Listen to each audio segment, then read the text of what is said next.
Bem-vindo de volta e ainda dentro do fundamento de opcionais, eu vou te introduzir mais um fundamento importantíssimo que a gente utiliza durante a programação, durante a criação de algum aplicativo utilizando a linguagem do Swift.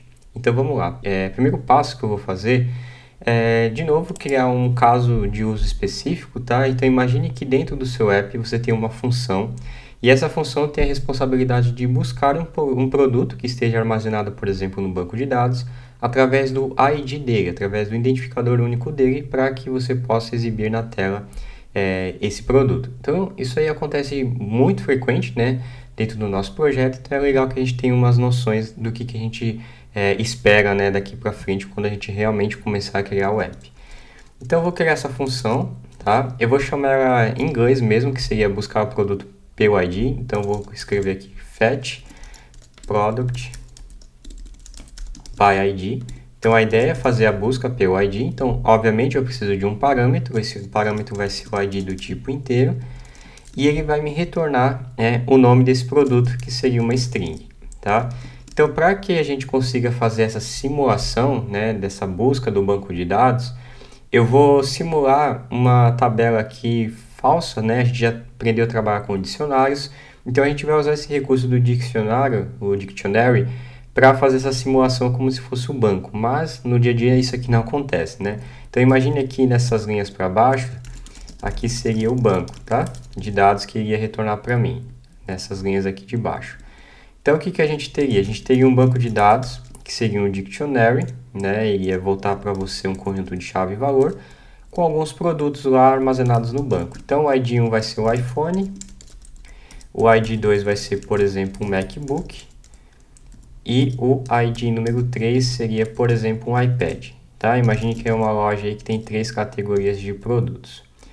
E aí, para a gente buscar esse produto, a gente já aprendeu a buscar dentro do dicionário através da sua chave. Então, eu vou guardar numa variável chamada product o valor que está dentro do dicionário, acessando ele pelo ID. Tá? Então, nesse momento aqui, se eu imprimir, né, o produto, a gente pode ter um produto ou não. Então, se a gente executar um fetch passando o ID número 1, a gente vai ter uma seguinte resposta, né? A gente vai ter aqui, por exemplo, aqui faltou o return, né? Peraí. Deixa eu dar o return do produto. Aqui, antes de dar o return, eu vou retornar em branco só para te mostrar o que teve aqui no dicionário, tá? Depois a gente retorna certinho. Então aqui ele trouxe um opcional. Por que ele trouxe um opcional? Porque todo dictionary ele pode ter ou não um valor, né? Então a gente precisa tratar isso antes de retornar o dictionary. A gente não pode retornar diretamente um opcional, caso a gente não queira trabalhar com opcional aqui. Então, qual que é a ideia desse projeto aqui, desse mini teste? É a gente retornar de fato o nome de usuário, e caso o nome não é encontrado, a gente informar para o usuário que esse produto não existe, né, armazenado aí no nosso estoque, por exemplo. Então, o que eu vou fazer aqui? Eu vou realmente retornar o produto, né? Eu quero de fato retornar o nome desse produto, que é o nome que está dentro do seu dicionário, que a gente já buscou aqui. Mas, de novo, como esse dicionário é um opcional, ou seja, ele aceita valores nulos, eu preciso ou especificar que o meu retorno também aceita valores nulos, ou passar um valor para ele padrão caso ele não encontre. Então, a melhor forma que a gente pode fazer é forçar, né, o descompactamento dessa maneira, como a gente já aprendeu na aula passada. Então, aqui ele vai funcionar, porque ele vai tirar de dentro do opcional o valor fixo da mensagem que a gente tem, né, do nosso produto, que no caso vai ser um iPhone. Então, a gente vai imprimir aqui, vamos dar um print aqui no retorno dessa função.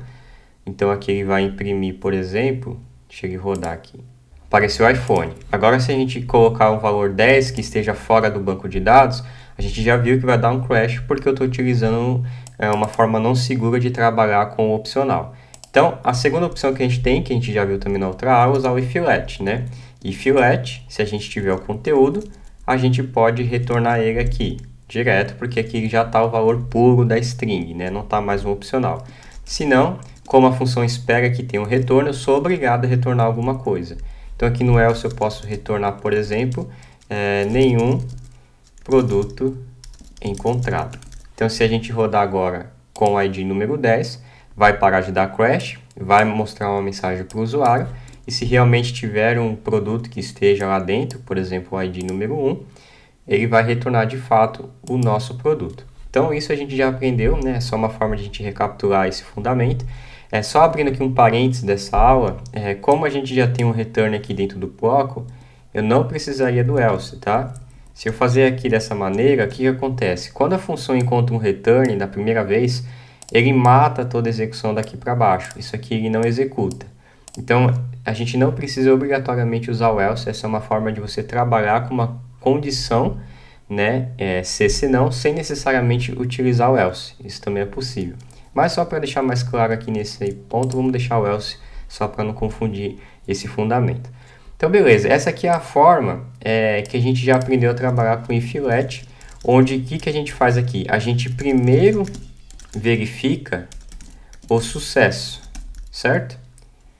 Se der sucesso, retorna. Então, é isso que essa função está fazendo. Se não, retorna o erro. É exatamente isso que o if let faz. Agora, uma outra maneira que a gente tem para trabalhar com ele é usando o guard let. O que o guard let faz? Ele faz basicamente a mesma coisa, só que a forma como que você trata os dados é um pouco mais clara do ponto de vista de você sempre trabalhar com a condição errada primeiro. Como assim? Vou te explicar. Aqui a gente está verificando se tem um produto, se tiver retorna, se não retorna uma outra mensagem. Com o guard let a gente sempre checa, né, a variável se existe alguma coisa e já declara o que vai dar de errado, já declara o retorno de errado. Então, por exemplo, aqui a gente vai usar um guard let. Se você dá um guard let, se não me engano aqui ele dá um autocomplete, acho que ele não dá autocomplete, mas tudo bem. O guard let funciona da mesma forma que o if let, então você vai escrever guard na frente do lugar do if. Aqui você vai colocar a condição de sucesso, né?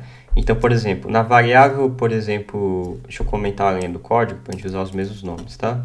Na variável product, eu vou aguardar se a condição der certo. Qual que é a condição? Se realmente o dictionary tiver um valor, ou seja, se ele conseguir descompactar, ele faz essa expressão, tá?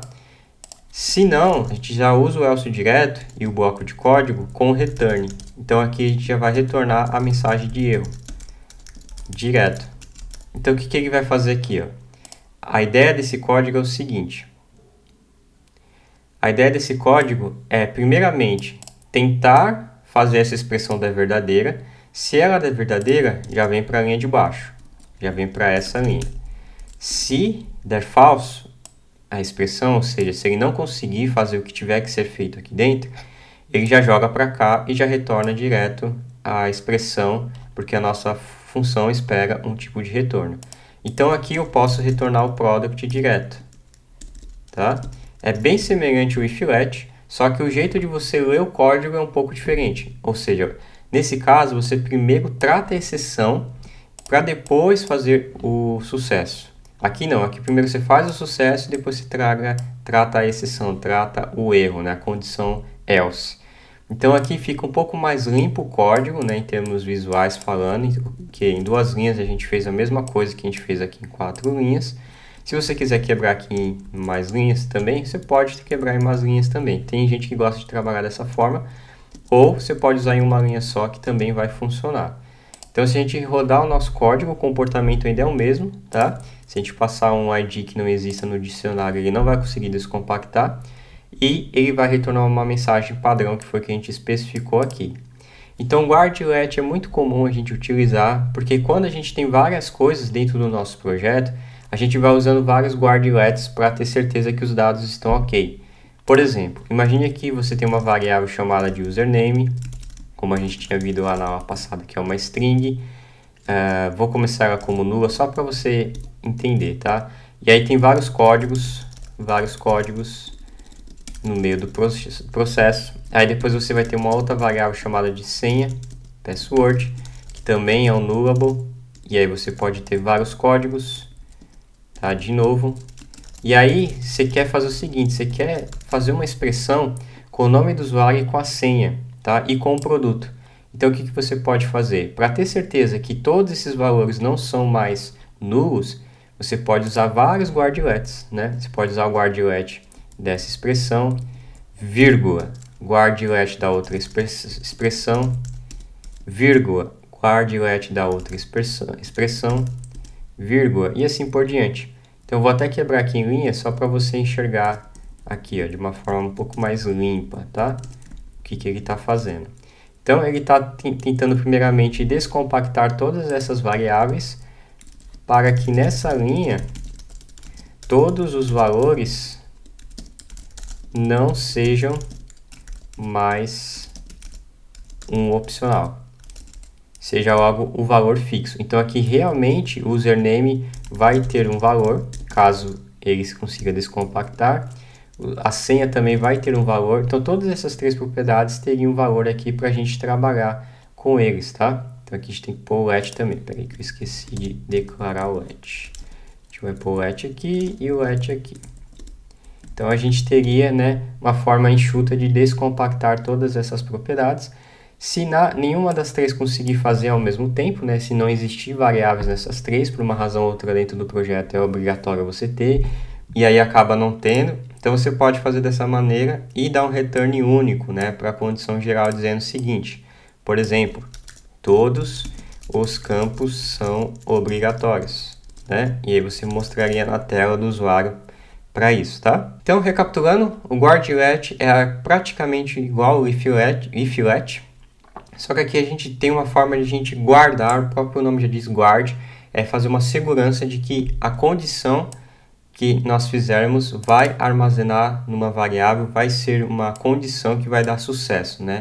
Ou seja, quando a gente está trabalhando com opcionais, é uma condição que o opcional vai dar verdadeiro nesse caso. Ele vai conseguir extrair de dentro do opcional o valor, tá bom? Então, pratique um pouco de guard let. Se você quiser usar no exemplo passado, que a gente fez lá com Mega Sena, Generator, e também utilizando o while, onde a gente fez o if let com break, você pode substituir essa lógica e inverter e usar o guard let no lugar do if let nesse mesmo princípio, tá bom? Então, esse é o vídeo de hoje, eu vou ficando por aqui e te vejo no próximo vídeo.